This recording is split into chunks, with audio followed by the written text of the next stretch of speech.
5 raised bed mistakes that kill earthworms and how to fix them. 5 gardening mistakes that kill earthworms in raised beds, and how to fix them. If you've been following SoilSage Chronicles, you already know how much I love earthworms. These little wrigglers are the silent workforce beneath our soil, aerating, fertilizing, and turning our raised beds into living ecosystems. But here's the thing. Most gardeners, yeah, even the seasoned ones, make subtle mistakes that drive earthworms away or worse, kill them off completely. I've been there myself, staring at lifeless soil, wondering why my plants weren't thriving, only to realize I was unintentionally creating a worm graveyard. In this guide, I'll walk you through the 5 most common gardening mistakes that harm earthworms in raised beds, and more importantly, how to fix them so your soil stays alive, healthy, and abundant. This isn't just another list, it's a practical roadmap for keeping your worm allies happy and multiplying. Mistake 1. Overusing synthetic fertilizers. One of the fastest ways to kill earthworms in your raised beds is by dumping synthetic fertilizers into the soil. These chemical boosters might give your plants a short-term growth spurt, but they wreak havoc underground. The salts in synthetic fertilizers dehydrate worms, burning their sensitive skin and making the soil inhospitable. Over time, you'll notice fewer castings and less natural aeration, a clear sign your worm population is crashing.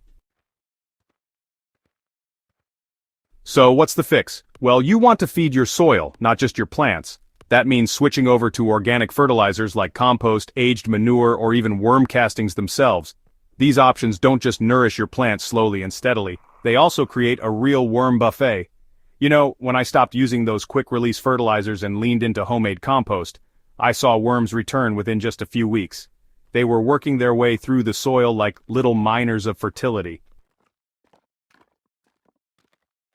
Mistake number 2 is letting your soil dry out completely. Earthworms actually breathe through their skin, which means they really depend on moisture to survive. If your raised bed soil dries out too often, especially in the middle of a hot summer, worms either retreat deep underground where your raised bed might not even reach, or they just die off entirely. Dry soil is basically a desert for them, and once they're gone, the soil structure just kind of collapses. So, the fix here is consistent moisture management. I like to think of raised beds as giant sponges. They need to stay damp but not soggy. Mulching is honestly your secret weapon. A thick layer of straw, shredded leaves, or even grass clippings can lock in moisture, keep the soil cool, and create a little micro-habitat worms absolutely love. And hey, don't just rely on rain, make sure you water deeply during dry spells. Trust me, a well-mulched bed is basically a worm sanctuary. Mistake 3. Overtilling or constantly disturbing the soil. Raised beds were designed to be low maintenance, yet, many gardeners just can't resist the urge to dig, turn, or till every season. I get it. It feels productive. But here's the hard truth. Constant tilling chops up worm tunnels, destroys their eggs, and honestly exposes them to predators. Worms thrive in undisturbed ecosystems where they can build stable networks of channels.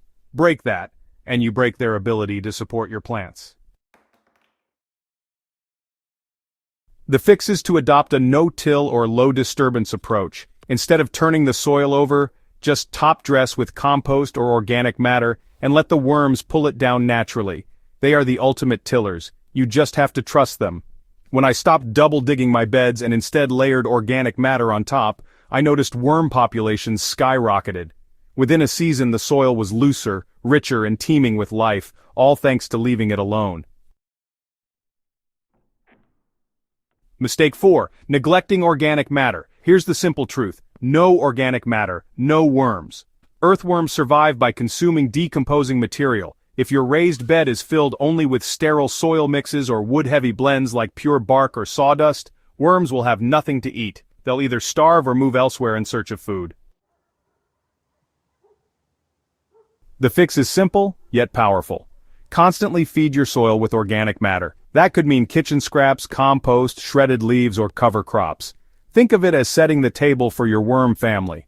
Personally, I've made it a ritual to add leaf mold in the fall, a layer of compost in the spring, and grass clippings through the summer. This steady supply keeps my worms fat, happy, and working year-round. The bonus? my plants get a slow, natural release of nutrients. Mistake 5. Using harsh pesticides. This one might feel obvious, but it's still worth saying. Pesticides don't just kill pests, they harm everything else in the soil ecosystem, including your earthworms. Many gardeners spray or drench their soil with chemicals to tackle grubs, slugs, or fungal problems, not realizing they're poisoning the very allies that could help restore balance. Worms exposed to chemical residues become sluggish, stop reproducing, and often die. The fix is to go natural whenever possible. Neem oil sprays, beneficial nematodes, diatomaceous earth, or companion planting are all safer alternatives that keep harmful pests in check without wiping out your worm population. I always remind myself, if I wouldn't drink from that soil, why would I expect worms to live in it? Treat your raised bed like a living organism, not a battlefield, and the worms will thrive. You know, when I first started gardening, I really underestimated the role of earthworms. I was so focused on feeding the plants, watering them, and fighting off pests, but honestly, I kind of ignored the silent workforce below the soil. Once I learned to protect and nurture my worm population, my garden just transformed. Plants grew stronger, yields improved, and the soil practically glowed with life. If you've been struggling with lifeless soil or raised beds that just won't perform, well, maybe it's time to take a closer look at how you're treating your worms. Avoid these 5 mistakes: synthetic fertilizers, dry soil, over-tilling, lack of organic matter, and harsh pesticides, and you'll create a worm paradise that supports your plants season after season. Gardening is a partnership, not just between you and your plants, but between you and the soil life that sustains them. Earthworms are some of your most loyal allies, and the more you protect them, the more they'll give back to your garden.